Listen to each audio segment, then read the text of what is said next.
সবাইকে শুভেচ্ছা জানাচ্ছি। দর্শক, আজকে আমরা খুব ইম্পর্টেন্ট একটা বিষয় নিয়ে কথা বলবো, যেটা কোমর ব্যথা সারানোর সহজ উপায় কি। খুব সুন্দর প্রশ্ন। অনেকে জানতে চান কোমর ব্যথা সারানোর সহজ উপায় কি। অনেকের মনের মধ্যে অনেক প্রশ্ন থাকে। কোমর ব্যথা কেন হয়, কোমর ব্যথার লক্ষণ কি কি, কোমর ব্যথা কিভাবে জানতে পারবো, কোন পরীক্ষার মাধ্যমে কোমর ব্যথা জানতে পারবো, সহজ উপায় কি কোমর ব্যথা সারানোর বা কোমর ব্যথা প্রিভেনশন করা সম্ভব কিভাবে। আজকে আমরা অনেক কিছু নিয়ে কথা বলবো। তাহলে কোমর ব্যথার সহজ চিকিৎসা পদ্ধতি বা সারানোর সহজ উপায়। তার আগে আমরা আসি কোমর ব্যথা কেন হয়। আমরা জানি কোমর ব্যথার দুটা কারণ হয়, একটা মেকানিক্যাল ব্যাক পেন, একটা pathological back pain. Mechanical back পেনটা আমরা যদি ব্যাখ্যা করি, দর্শক, আমরা জানি আমাদের মেরুদণ্ডের ছোট ছোট হাড় থাকে, যে হাড়কে আমরা বলছি ভার্টিব্রা। দুইটা ভার্টিব্রার মাঝখানে একটা করে টিউব থাকে, যে টিউবের মধ্যে থাকে জেলি, এটাকে আমরা বলছি ইন্টারভার্টিব্রাল ডিস্ক, যেটা আমাদের সামনে পেছনে বাঁকা হতে সাহায্য করছে। তো আমরা সাধারণত কি করি, আমরা সবসময় কিন্তু সামনে ঝুঁকে ঝুঁকে কাজ করছি, যার ফলে আমাদের পেছনে ইনজুরি হওয়ার চান্স সবচেয়ে বেশি। একটা কুঞ্চি যদি আপনি বাঁকা করতে থাকেন, দেখবেন মাঝ বরাবর ফাটল ধরেছে।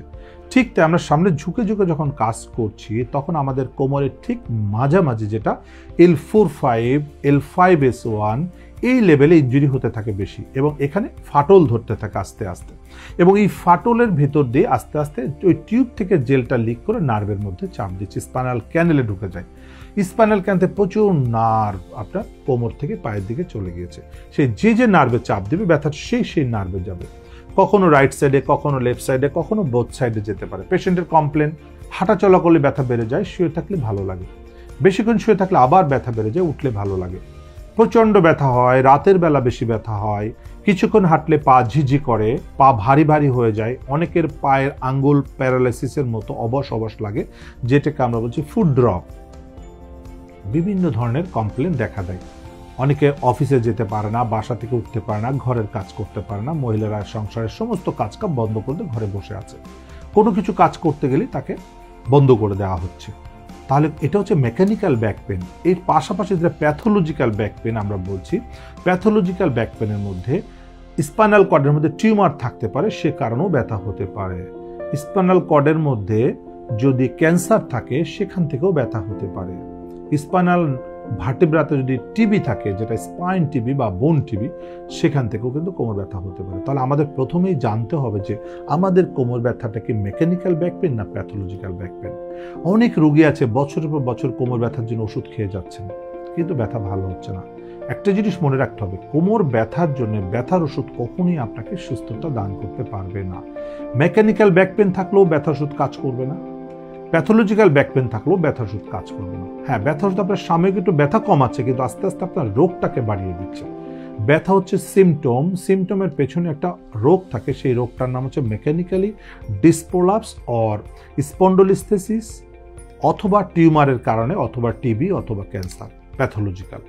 এখন আমাদের প্রথমেই জানতে হবে কি কারণে ব্যথা হচ্ছে। জানার জন্য এখন দর্শক আসেন, কি করলে আমরা জানতে পারবো এক্স্যাক্টলি। যদি আপনি জানতে চান, যদি একজন ক্লিনিশিয়ান কিন্তু 99% হিস্ট্রি থেকেই বুঝতে পারে যে আপনার কোন কারণে ব্যথাটা হচ্ছে, বাট যদি আপনি নিজে চোখে দেখতে চান, তাহলে এমআরআইটা খুব ইম্পর্টেন্ট।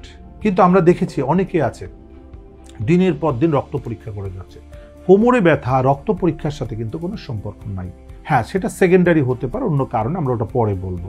কিন্তু কোমরে ব্যথার জন্য আপনি রক্ত পরীক্ষা করে কোমর ব্যথার অসুখ আপনি আইডেন্টিফাই করতে পারবেন না।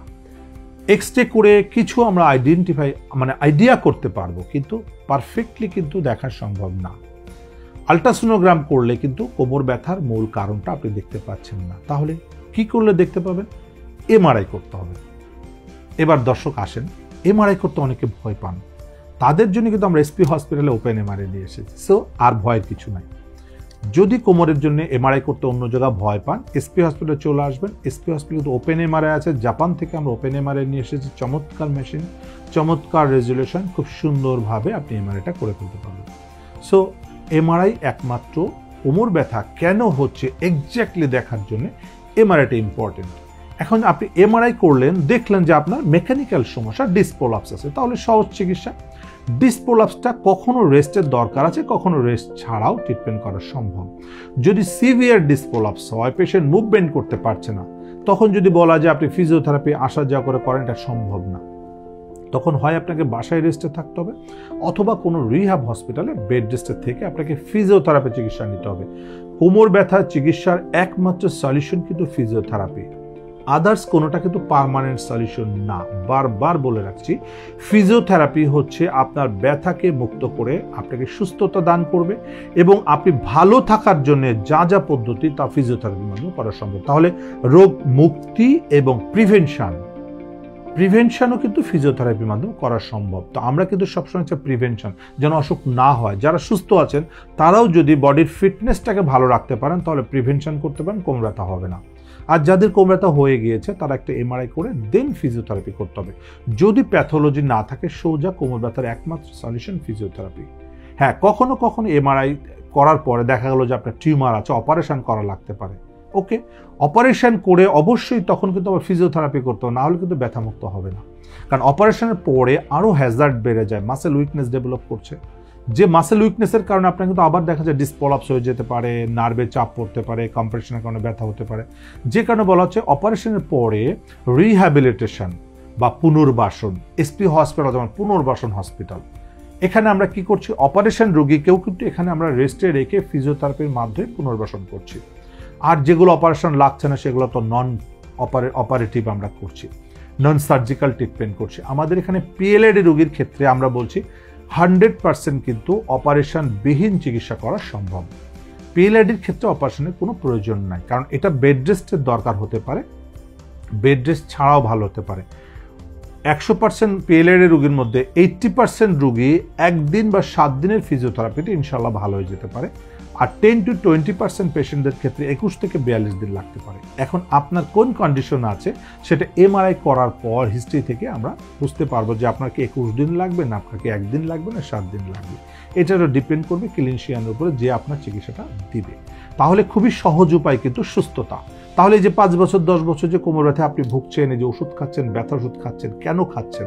শুধুমাত্র প্রসিডিউরটা না জানার কারণে। সো এই প্রসিডিউরটা সবার মধ্যেই ছড়াই দিতে হবে। সবাই জানতে হবে যে কোমর ব্যথা হলে ফার্স্টেই একটা এমআরআই করে দেন আপনি ফিজিওথেরাপি করেন, আপনি সহজেই কিন্তু রোগ মুক্তি পাবেন এবং প্রিভেনশন করতে পারবেন যেন ফার্দার আপনার এই কোমর ব্যথা আর না হয়। ধন্যবাদ সকলকে।